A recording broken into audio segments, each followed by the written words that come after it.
Hola, buenas tardes, sean todas bienvenidas a este nuevo tema que tenemos preparado para el día de hoy. Vamos a ponernos todas en presencia del Señor, en el nombre del Padre, del Hijo y del Espíritu Santo. Amén. Vamos a hacer la oración a la Sagrada Familia de Nazaret, ¿verdad? Sagrada Familia de Nazaret, ayúdanos a ser instrumento de paz. Concédenos que en el amor fortalecido por la gracia seamos más fuertes que las debilidades y las pruebas que como familia a veces pasamos. Que siempre tengamos a Dios en el centro de nuestros corazones y seamos testigos de su amor. Amén. Sí, pues esta tarde, Señor, te lo ofrecemos para que ese mensaje que nos tienes preparado el día de hoy para todas sea una bonita enseñanza. Y sobre todo te encomendamos nuestra familia, nuestros hijos, nuestros esposos, para que todo ese ir y venir regresen con bien. También en esa tarde te pido por la unidad Vitrofama de su coordinadora Eva Quiroga. También te voy a pedir en esa tarde, Señor, por mi ahijada Yomara de León, como mi madrina Gloria Reyes. Sobre todo, pues le damos gracias a Dios por este nuevo día y esta bonita tarde.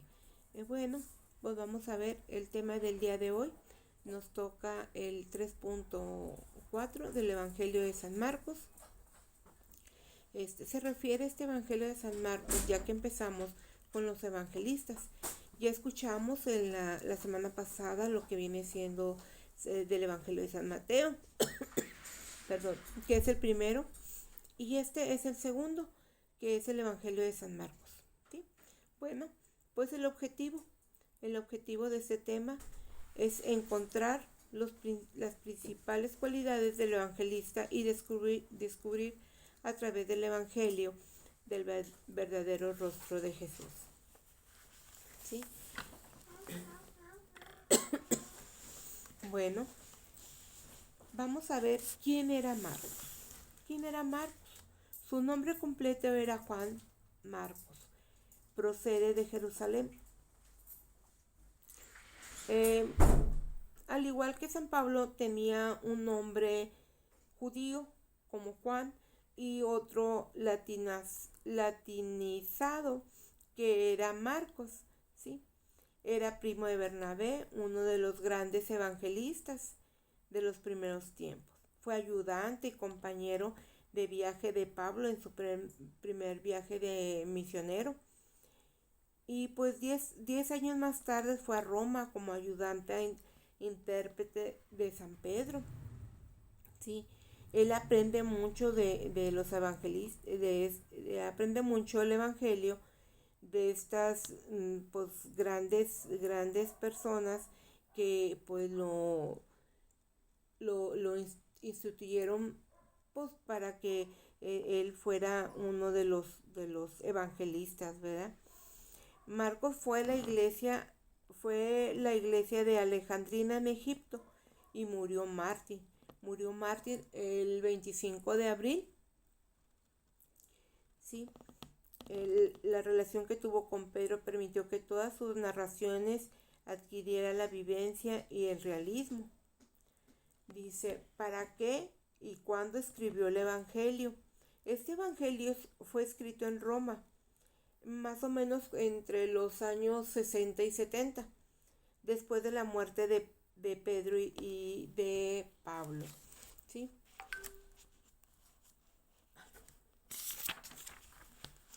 Dice, después de su partida, muerte de San Pedro, los lectores a quienes se destinó el primer lugar de este evangelio eran cristianos.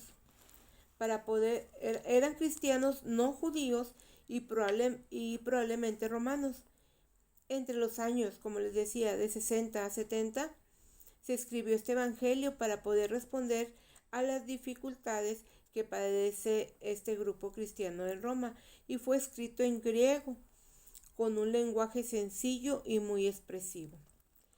¿Cómo está pues este evangelio, su estructura de este evangelio?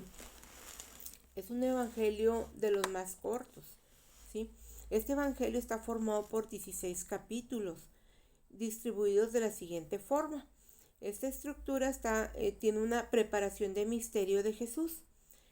Es donde nos habla de la predicación de San Juan Bautista y el bautismo de Jesús y sus tentaciones, ¿verdad? Donde fue tentado. Y luego otra parte de la estructura nos habla de Jesús en Galilea. Nos habla de las curaciones y milagros que realizó. Después nos habla de los viajes de Jesús con sus apóstoles. Los iniciaba en la misión evangélica fuera de Galilea. Pedro, en el nombre de los 12, confiesa la divinidad de Jesús y la transfiguración. Viaje de Jesús a Judea y a Jerusalén. Viaja Jesús y con una entrada triunfal, ¿sí?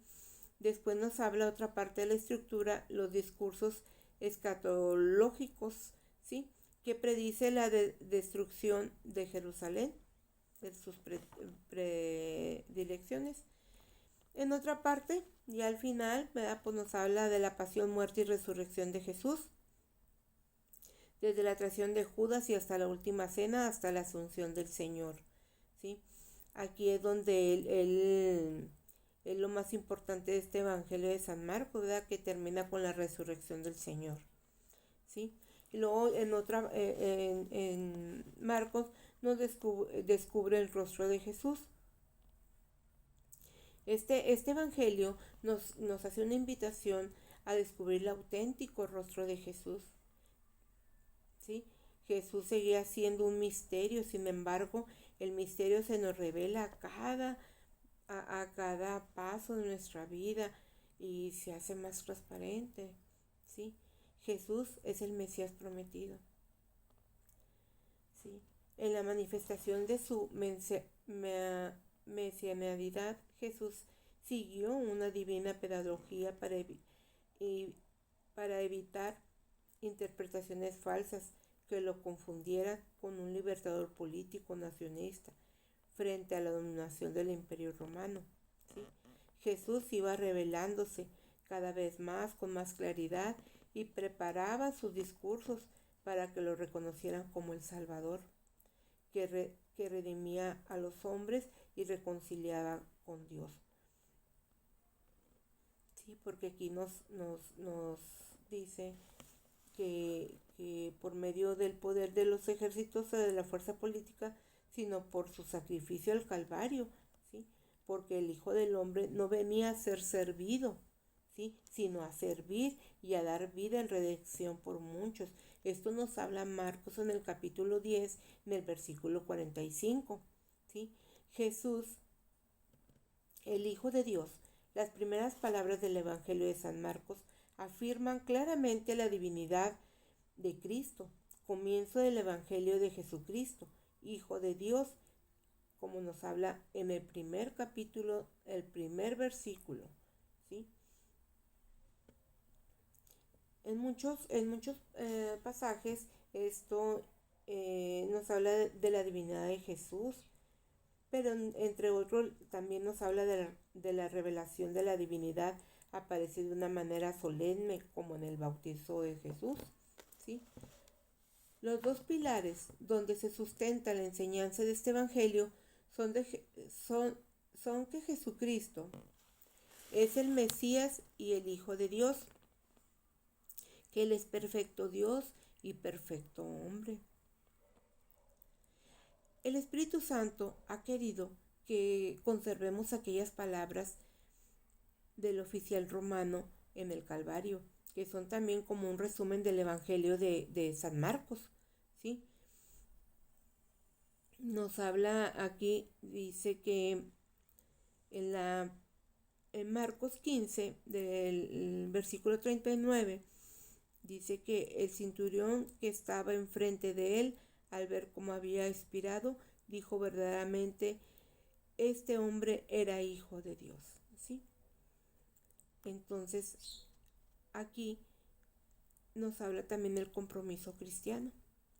Para poder descubrir el verdadero Cristo, Dios y hombre, debemos participar en la oración común, en la Eucaristía, en todas esas obras, ¿verdad?, para trabajar lo que Jesús nos pide trabajar aquí.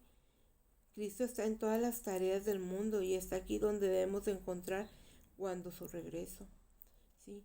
Aquí Él nos habla, ¿verdad?, de que ese verdadero rostro y lo tenemos en la Eucaristía, lo tenemos en el cuerpo y la sangre de Él, ¿sí? De que Él está presente, ¿sí?, en cada momento de nuestra vida, en cada momento. Muchas veces nosotros estamos por una necesidad, pasando por una necesidad, y a quién abogamos, a quién le pedimos primero para que abogue por nosotros, ¿verdad?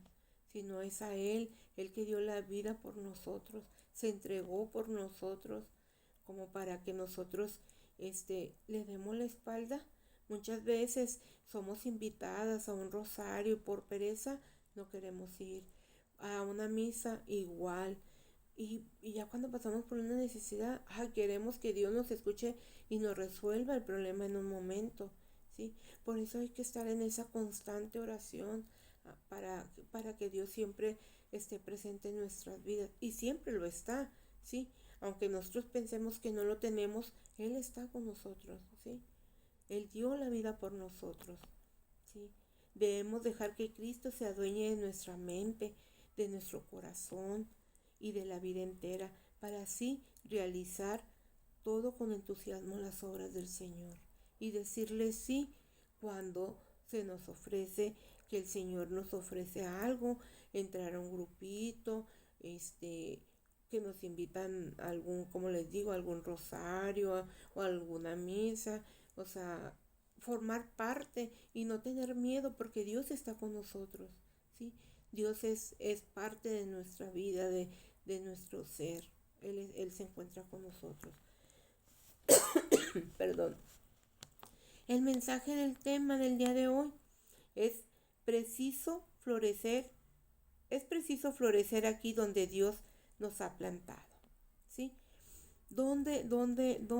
Pues en nuestro hogar, en nuestra casa, con nuestra familia. Aquí es donde debemos de empezar a florecer, ¿sí? A dar esos frutos que Dios nos ha dado, ¿sí?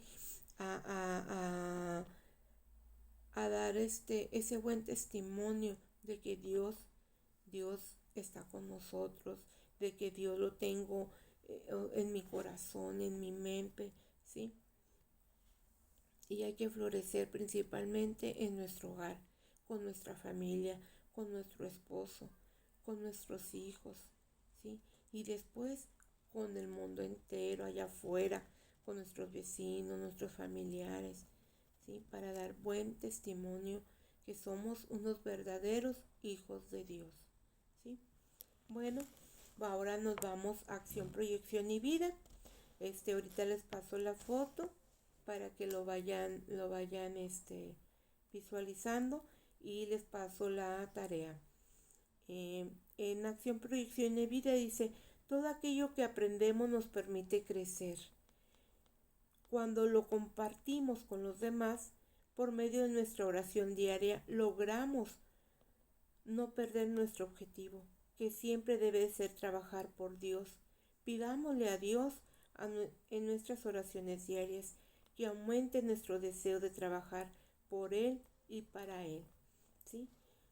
Hay que hacer ese ofrecimiento diario de nuestros mismos quehaceres, señoras, de nuestros mismos quehaceres que a veces nos cuesta trabajo realizar, ¿verdad? Pues hay que ofrecerlo, hay que ofrecerlo. Señor, mira, yo te ofrezco este día por, no sé, lavar trastes, te ofrezco este día, mira mi sacrificio, te lo ofrezco con todo mi corazón, por mi familia, por mis hijos, por mi esposo, por mí, por mi persona, Señor, por mi crecimiento espiritual, sí, que vaya creciendo yo más en fe, sí. Entonces, pues qué bonito, aquí nos habla San Marcos, ¿verdad? Cómo ese amor hacia Dios. Y pues las invito, señoras, a que sigamos escuchando estos bonitos temas que nos están hablando de Biblia simplificada, nos está hablando de los evangelios y poco a poco vamos a ir aprendiendo. Que pasen una bonita tarde, Dios me las bendiga y en un momento más les paso su tarea. Muchas gracias.